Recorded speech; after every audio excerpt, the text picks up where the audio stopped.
Bonjour à tous, bonjour à toutes, c'est toujours moi, Marie-Élise. Voilà.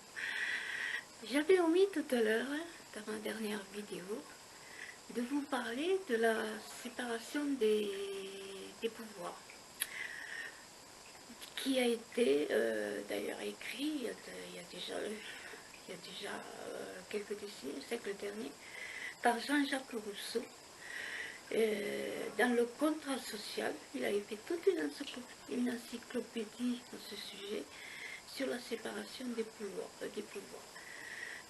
Évidemment, l'exécutif, qui est le président de la République, le législatif, qui est le Premier ministre avec les ministres, puisque c'est le Premier ministre qui nomme les ministres, ce n'est pas le président qui nomme les ministres. Le président ne nomme que le Premier ministre. Et ensuite le législatif, c'est-à-dire l'Assemblée nationale et le Sénat.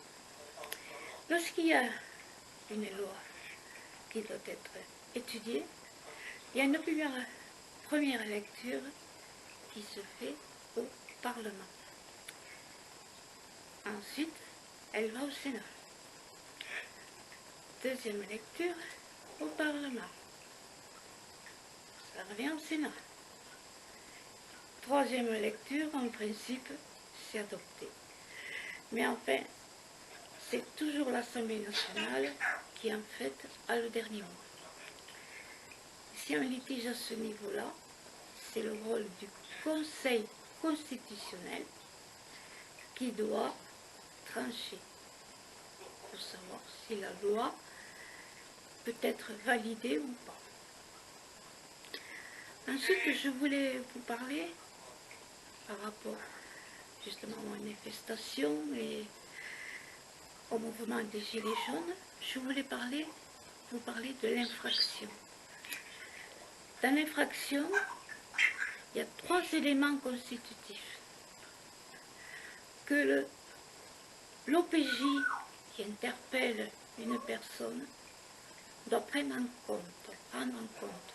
C'est-à-dire il doit donner une qualification à l'infraction. Pour cette qualification, il doit y avoir 3 éléments constitutifs.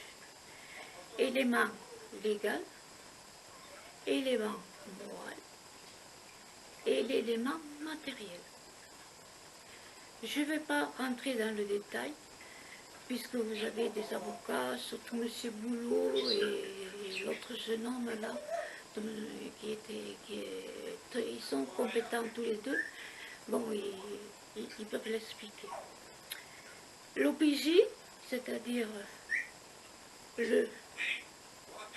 l'agent de la force publique, CRS, ce soit la gardien de la paix, enfin, la BAC, enfin, la personne qui vous interpelle, qui normalement, maintenant, ils sortent de l'école, ils sont OPJ, ce qui veut dire officier de police judiciaire. Avant de vous présenter au juge instructeur, il doit qualifier l'infraction pour ensuite pouvoir donner ce qu'on appelle le chef d'accusation. Vous avez compris le cheminement. Ensuite, lorsque le magistrat instructeur a tous ces éléments et ces paramètres, ensuite, c'est les avocats qui rentrent en jeu, et c'est là eux qui font leur plaidoirie et qui expliquent les tenants et les aboutissants de l'affaire.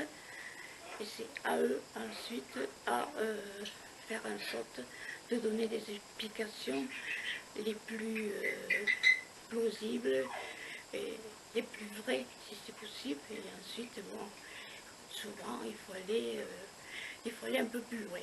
Bon, après ce qu'on appelle une enquête préliminaire, bon, il y a l'enquête de flagrant délit, mais en matière de manifestation, je ne sais pas trop, en flagrant délit, comment, bon, c'est un petit peu tout ça, un petit peu flou en ce moment. Hein. Mais ensuite, on rentre dans l'enquête préliminaire. lorsqu'il y a une interpellation, que ce soit sur la voie publique, au niveau de la GAV, au bout de 2 heures, il faut que le prévenu, la personne qui a été interpellée, c'est un prévenu, ce n'est pas un détenu, c'est un prévenu, c'est un citoyen qui est censé avoir commis une faute et qui est présenté devant une autorité judiciaire ou une autorité policière. D'accord? Alors, là, il faut que dans les 2 heures, le prévenu ait été vu par un médecin et par un avocat. Si les policiers le questionnent avant l'arrivée de l'avocat, il a le droit à ne pas répondre. Il ne dit rien sur l'affaire qui le concerne. Il ne dit rien. Voilà. Je pense avoir fait le tour là très succinctement parce que vous savez, si on veut rentrer dans les détails, j'en aurai pour toute la nuit. Bon, on a parlé de la séparation des pouvoirs, ce qui est essentiel aussi. Bon, avant, il y avait aussi une séparation avec le clergé, parce que au moment de l'Inquisition et tout ça, bon, au siècle, bon, il y a déjà 1 ou 2 siècles où c'était Moyen-Âge et tout ça, il y avait l'Inquisition, c'était surtout le clergé qui avait aussi une grande manœuvre, possibilité de manœuvre politique, et qui malheureusement ont mené évidemment à des atrocités. Voilà, bon, je pense que je vais arrêter là pour ce soir. Si je trouve un autre sujet important, je vous en ferai part et je vais y réfléchir, et si je peux aider même Maxime, Eric, Priscilla et Jérôme à avoir certains renseignements. Il n'y a pas de problème, ils ont mes coordonnées sur ma page Facebook qui est Sabine Roussel-Peruzot. Voilà, j'ai mis le prénom de ma fille. Moi c'est Marie-Élise, j'ai mis le prénom de ma fille qui ensuite est tombée malade et n'a plus voulu voilà, aller sur Facebook. Alors c'est moi là maintenant qui poste et qui fait des commentaires, j'espère assez judicieux, et quelquefois un petit peu rigolo aussi, parce que bon, la vie est belle quand même. On est là, on a toute l'énergie à nous, on a toutes nos croyances, on a toutes nos facultés. Et alors bon, ça y est, la bataille continue, il faut y aller, là, il ne faut pas se laisser abattre, ni écouter, ni prendre au premier degré non plus ce que disent les journalos salopes, comme il y en a qui disent, parce qu'il y en a certains, c'est vraiment des salopes, oui, ils salissent vraiment les gilets jaunes, comme ils salissent d'autres personnes, hein, très honorables, hein, qui sont salies, là, ouvertement, hein, je ne citerai pas les chaînes, mais là, vraiment, les journalistes, ils sont odieux, ils sont... bon, parce qu'ils gagnent beaucoup de fric, et bon, eux aussi, ils sont tenus par le fric, parce que les employeurs, ce sont les milliardaires, et évidemment, il faut qu'ils marchent droit, quoi. Alors, bon, voilà, on vit dans un système vraiment verrouillé, et bon, voilà, mais bon, on va sortir la tête de l'eau. Le français ne baisse jamais les bras. Et voilà, nous allons tous combattre ensemble. Il ne faut pas se désolidariser. Il faut surtout rester apolitique. Ils ont raison, là, Maxime, Eric, Priscilla et Jérôme. Et il faut rester neutre, il faut rester apolitique. Et justement, c'est là, on emmerde tout le monde, là, on fait chier tout le monde. Ça leur plaît pas, hein. Ça leur plaît pas, mais allez, on tient bon, et on est solidaires, on se crée des amitiés, et on a réveillé un peu cet esprit citoyen qui s'était un petit peu endormi et qu'on avait enfoui un peu au fond de nous, sans le savoir. Et là, le mouvement des Gilets jaunes a été novateur à ce niveau-là. Et je pense que ça restera dans les annales et c'est précurseur, je pense, d'un avenir qui, pour moi, ne va pas s'assombrir, contrairement à ce qu'on voudrait nous laisser croire. Il va s'éclaircir, alors je vous en supplie. Il faut y croire, battez-vous et sachez que je vous aime à tous et que chaque fois que je pourrai faire une petite vidéo pour donner des renseignements juridiques ou autres choses, sociologiques ou autre chose, il y a plein de thèmes à aborder, je le ferai avec grand plaisir. Allez, je vous embrasse.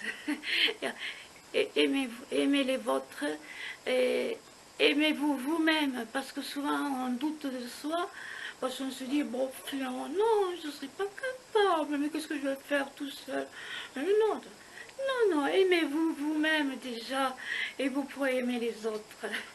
Voilà, bisous.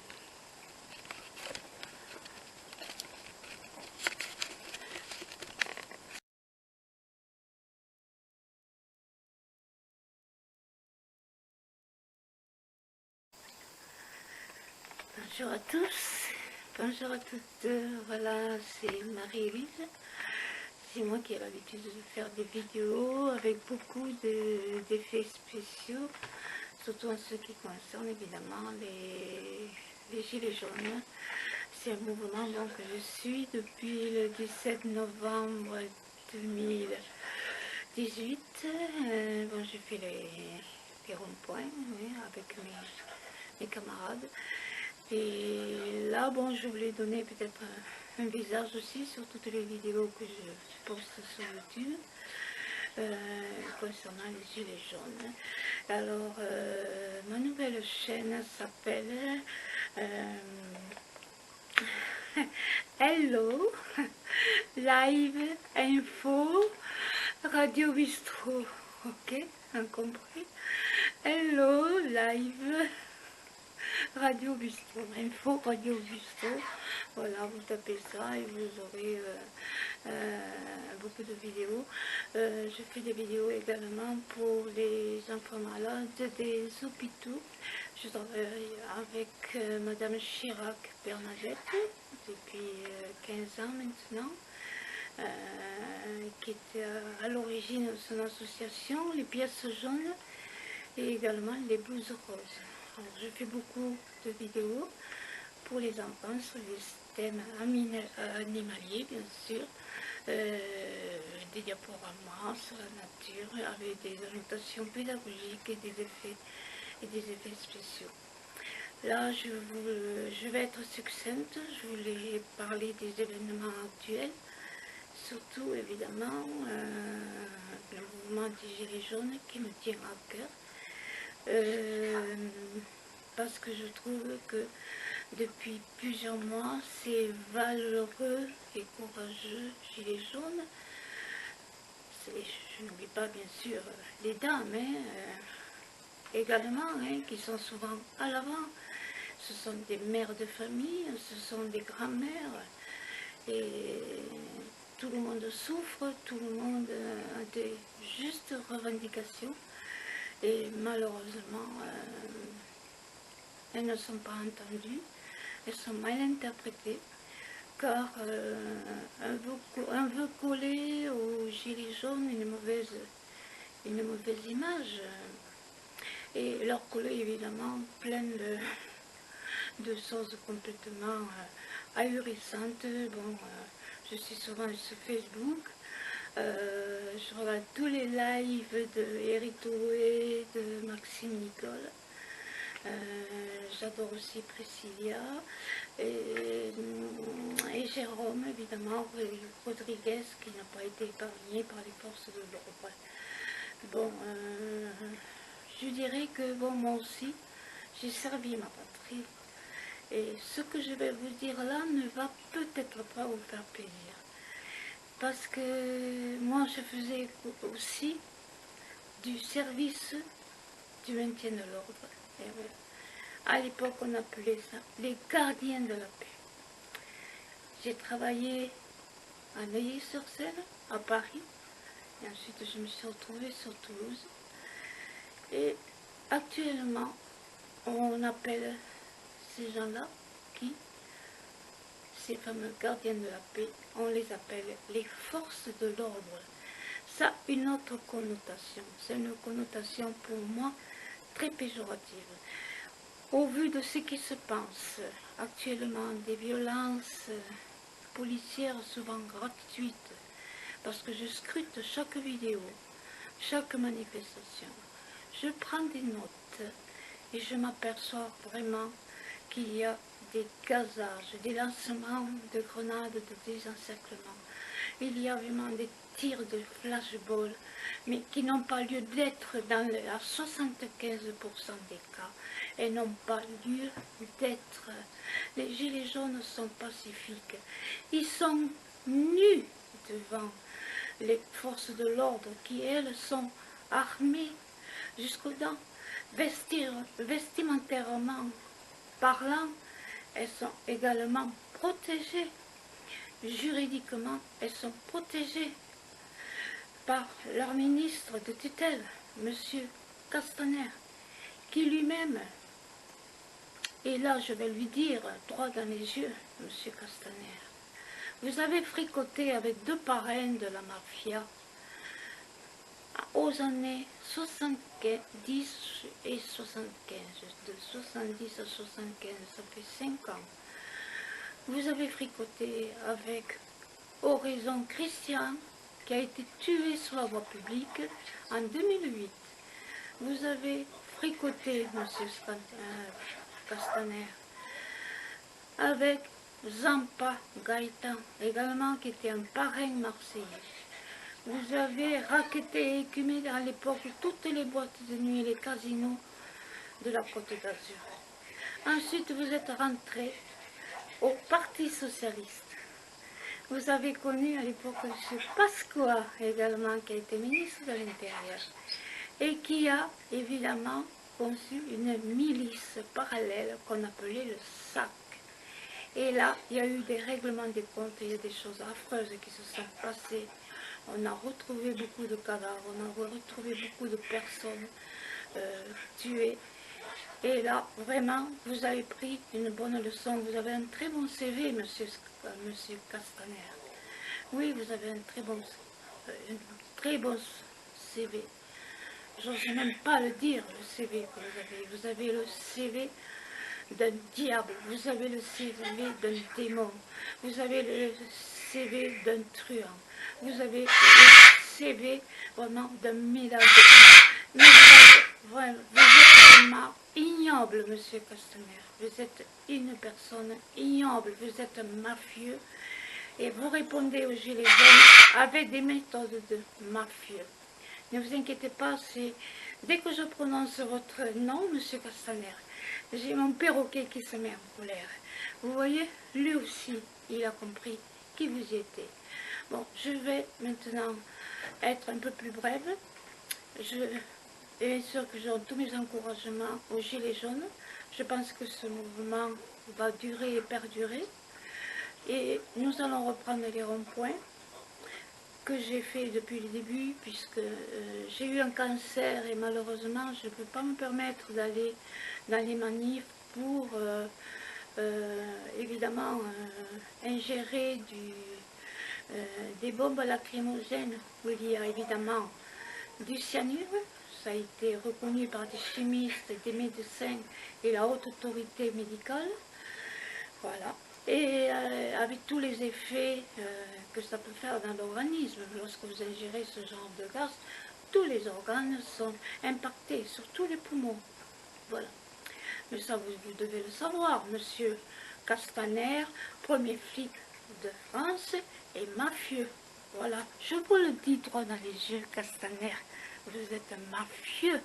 C'est vous qu'on devrait flinguer en premier. C'est vous que les gilets jaunes devraient... Vous devrez torturer comme vous les torturez. Vous êtes un parasite, monsieur Castaner. Vous êtes un parasite. Vous n'avez pas de couilles en plus, puisque vous avez une armée comme Macron de gardiens qui vous lèchent les bottes.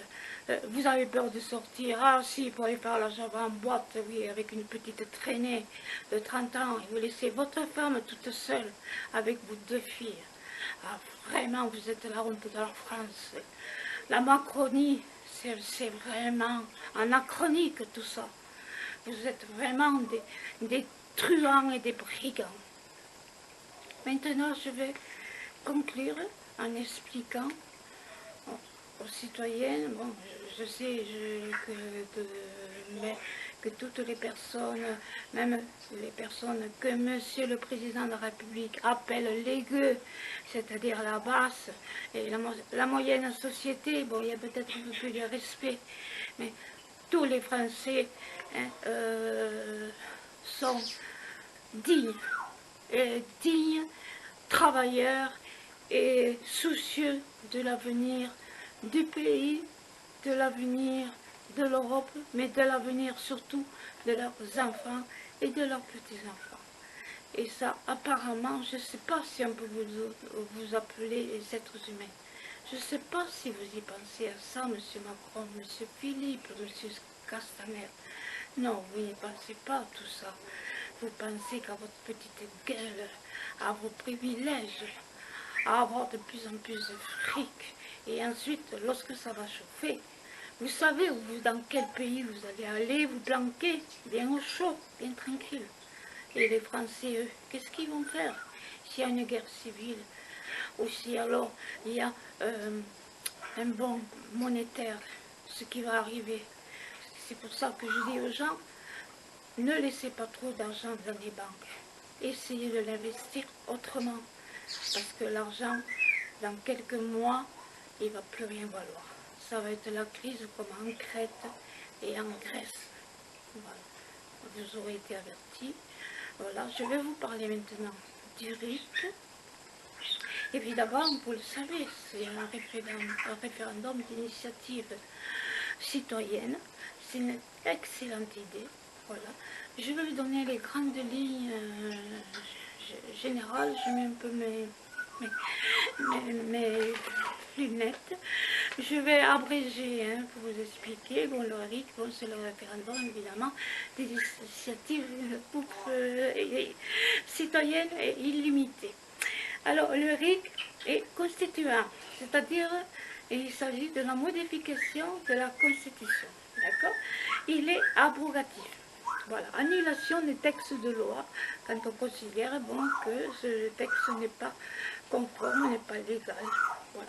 Il est révocatoire, c'est-à-dire destitution de membres ou même d'une institution de tutelle qui ne fait pas bien son boulot, où il y a des anomalies avérées et récurrentes. Il est législatif, c'est-à-dire adoption d'un texte de loi, d'un décret ou d'un règlement ratificatoire, rectification, dénonciation d'un traité, d'un pacte, d'un accord international. Il est suspensif aussi, également annulation de la loi avant son entrée en vigueur. Attention, hein, suspensif, annulation de la loi avant son entrée en vigueur. Et convocatoire, convocation d'une assemblée tirée au sort et d'un collège d'experts. Je vais terminer en parlant en fait du pacte global migratoire. Le 10 décembre dernier, 2018, quoi, le 10 décembre, comme ça allait très mal à Paris, M. Macron a été obligé de rester à l'Élysée, de rester au château bien au chaud. Il a envoyé le ministre des Affaires étrangères signer à Marrakech le pacte global migratoire. Vous voyez, et réfléchissez bien, vous allez voir que là, c'est quelque chose de vraiment très dangereux. Il n'a pas fait de référendum à ce sujet-là, alors qu'il aurait dû. Parce que là, il ouvre les vannes, il ouvre les portes, les bien grands ouverts, bien grand ouverts, à la migration. Soit d'Afrique, musulmane, enfin, voilà, je ne vais pas rentrer dans le détail. Est-ce qu'il a consulté les Français? Non. Lui, il ne consulte même pas l'Assemblée nationale. Il rend les lois par ordonnance, suivant ses humeurs, suivant certains paramètres que lui considère positifs pour le bien d'autrui, mais moi je trouve négatif, parce que toutes les lois qui pensent, c'est contre le peuple. C'est pour asservir le peuple. Et là, tout ça, bon, moi je n'accepte pas. Les gilets jaunes n'acceptent pas. Et 75% de la population et des citoyens français ne l'acceptent pas. Alors, relevez la tête, messieurs, dames. Relevez la tête. Soyez fiers d'être français. Soyez fiers de ce que vous faites. Même un simple maçon, même un simple technicien de service qui passe sur la serpillière, même tout le monde est, avec ses moyens, doit être reconnu par les élites, les soi-disant élites, parce que il y en a peut-être qui sont de bonne moralité, mais les trois quarts, bon, ils sont là, ce sont des opportunistes, ils sont là rien que pour leur bien-être à eux, pour engager le maximum de fric et ensuite se faire la belle. Bon, ben voilà, je vous dis au revoir. Je vais continuer à faire mes vidéos avec des cœurs partout, des feux d'artifice, des effets spéciaux, avec des commentaires, des annotations pédagogiques. C'est mon truc, j'adore ça. Et je vous embrasse à tous. Je remercie encore de tout cœur Maxime Nicole, et Priscilla Luzowski, Jérôme Rodriguez et Eric Drouet, qui pour moi sont un exemple d'intégrité, de simplicité, de sagesse et de bonne moralité, et qui ne se la jouent pas, ne se la jouent pas au grand seigneur. Ils savent rester simples, concis dans leur discours, et ça me plaît, et je pense qu'il faut les écouter, vraiment, il faut les écouter, vraiment, ce sont des gens remarquables, des personnes remarquables, et chapeau bas à tous les cas, à tous. Je vous embrasse, à bientôt.